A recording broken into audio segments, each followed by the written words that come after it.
Notre objectif en tant qu'archéologue, c'était de définir l'occupation de la Camargue et son évolution. Et en fait, on s'est rendu compte très vite que dans un milieu aussi mobile qu'un delta, il était indispensable de travailler avec des géographes pour bien situer nos occupations par rapport au fleuve, à son évolution et par rapport au littoral. Le delta du Rhône, c'est un territoire éminemment géomorphologique, où l'occupation du milieu va être en partie, et pas seulement, mais en partie conditionnée par la dynamique du delta.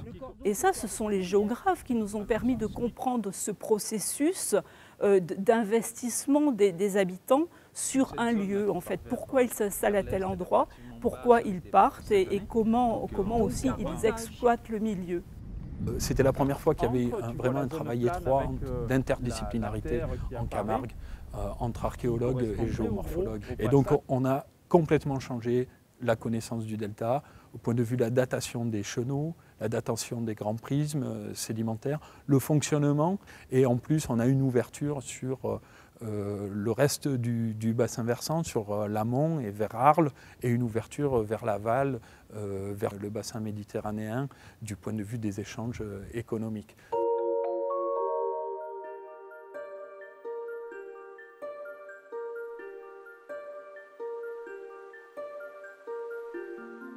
Si on prend l'exemple du site de la Capelière, en fait, c'était une véritable opportunité pour nous archéologues, de par le fait de sa longue occupation. On a 10 siècles d'occupation, du 5e siècle avant notre ère au 5e siècle après. Et donc, on étudie absolument tous les restes dans les fouilles archéologiques, les restes d'ossements animaux, les restes de poissons. Et le site de la Capelière nous a mis en évidence, par exemple, la pêche à l'anguille qui existe dès le 5e siècle avant notre ère. Et donc, on comprend déjà l'évolution du site, quelles étaient les activités, est-ce que ces activités ont évolué, et c'est le cas, puisqu'en fait, au départ, on a davantage de liens avec le Rhône et le trafic fluvio-maritime, puisqu'on a des importations, on le voit au niveau du matériel céramique, on a énormément d'importations, et ensuite, au 1er siècle, au changement d'ère, on va dire, le site est davantage tourné vers l'agropastoralisme. Alors ça c'est super intéressant parce que ce changement d'air, cette date du changement d'air, parce que moi, géomorphologue, j'ai l'impression que le Rhône d'Ulmé, à cette période-là, c'est toute la Camargue, hein, elle est un peu agitée par des inondations, mais le Rhône d'Ulmé, probablement, il a moins d'importance. Et au 5e avant, et ça je le vois bien dans l'avancée du littoral, au 5e avant, le Rhône d'Ulmé, il est probablement dominant. Et le trafic maritime, il se fait probablement par le Rhône d'Ulmé, et c'est pour ça qu'à la Capelière, qui est sur le bras d'Ulmé, vous avez ces traces d'échanges avec Marseille, etc., et avec tout le monde méditerranéen.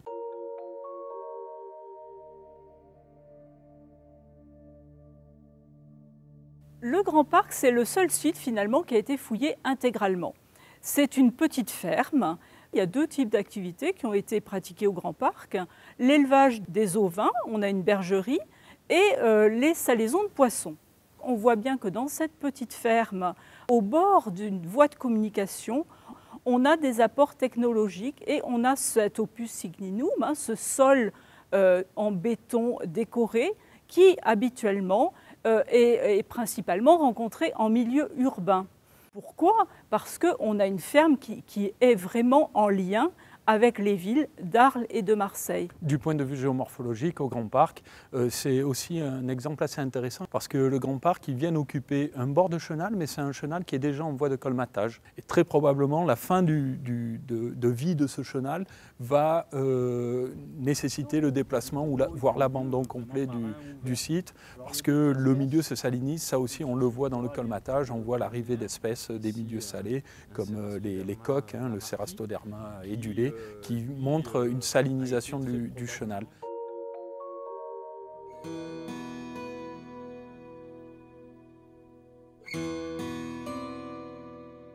Le site est là, la montée d'Ulmé est là. Maintenant, le site d'Ulmé est en plein milieu de la Camargue, il n'est pas du tout au bord du Rhône, et ce sont les géographes qui ont découvert, en fait, suite au sondage, au carottage, etc., que le Rhône, à cet endroit-là, avait une configuration d'estuaire. C'est peu marqué, les cordons littoraux, ils sont... On a bien évidemment fouillé au pied de l'embarcadère et on a trouvé le niveau de fonctionnement au fond du plan d'eau antique en fait.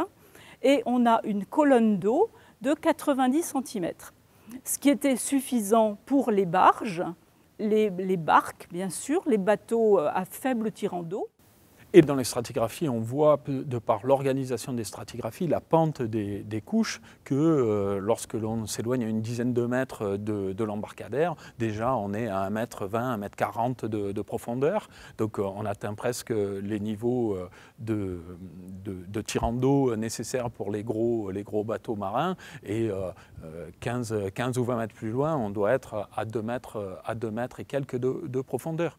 Et c'est pour ça qu'on peut imaginer en fait un transbordement des marchandises des bateaux de mer aux bateaux fluviaux maritimes, aux bateaux à fond plat ou mixtes en fait, pas très loin finalement de l'embarcadère. Et là vraiment le travail encore entre géomorphologues et géosciences et archéologues, elle est hyper importante parce qu'à Ulmé, qu'est-ce qu'on découvre? On découvre des lestes de bateaux, des roches qui proviennent de tout le bassin méditerranéen.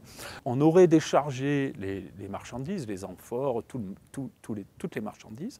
On les met dans des bateaux à fond plat, fluviaux, qui vont remonter vers Arles. Et qu'est-ce qui reste au fond du bateau? Il reste une partie des lestes. Alors peut-être que le bateau n'a pas besoin de tous ces lestes-là parce qu'il va recharger des marchandises. Ça, là, on est dans l'hypothèse complète. Mais il va pouvoir les atteindre en tout cas et les décharger et les vendre ou les donner au port d'Ulmé. Voilà. Et c'est là, sur le port d'Ulmé, qu'on a tout un réemploi de ces lestes. Là, les lestes sont réemployées en fait pour faire à la fois l'embarcadère, pour faire une esplanade, pour faire les murs aussi. Les bases de murs de tous les bâtiments sont en pierre de lest. Et aussi des enrochements, parce que pour protéger les bâtiments des inondations, il y avait tout un système d'enrochement qui permettait en fait simplement à ce petit port de fonctionner normalement. Pour nous archéologues, l'étude du mobilier archéologique nous a permis aussi de comprendre à quel point la Camargue était liée justement à ces échanges économiques et participait au commerce entre la mer et l'arrière-pays, et à quel point ces sites ruraux étaient liés à des pôles urbains, aux pôles urbains que sont Marseille et Arles. Et ce qui est important aussi, ce sont les apports extérieurs et des objets que l'on trouve très rarement, comme par exemple le pot en plomb du IIIe siècle, que l'on ne connaît pas encore en Gaule méditerranéenne, ou cet éperon et cet élément de harnachement qui viennent d'Allemagne. Donc on voit bien que l'on se trouve sur des sites qui sont fréquentés en fait par des populations mobiles. Et quand on regarde les sites, le chapelet de sites tout le long du Rhône de Saint-Ferréol ou du Rhône d'Ulmé, il y a très probablement un échange direct avec le commerce, mais il y a aussi des fonctions, des activités d'accueil, des gens qui sont en train de remonter, peut-être de fourniture d'eau potable et de denrées en fait. Peut-être même d'animaux pour le halage, bien qu'on pense que peut-être le halage était plutôt humain. Ouais. L'une des fonctions de ces chapelets de sites, c'est probablement l'entretien aussi des chemins de halage.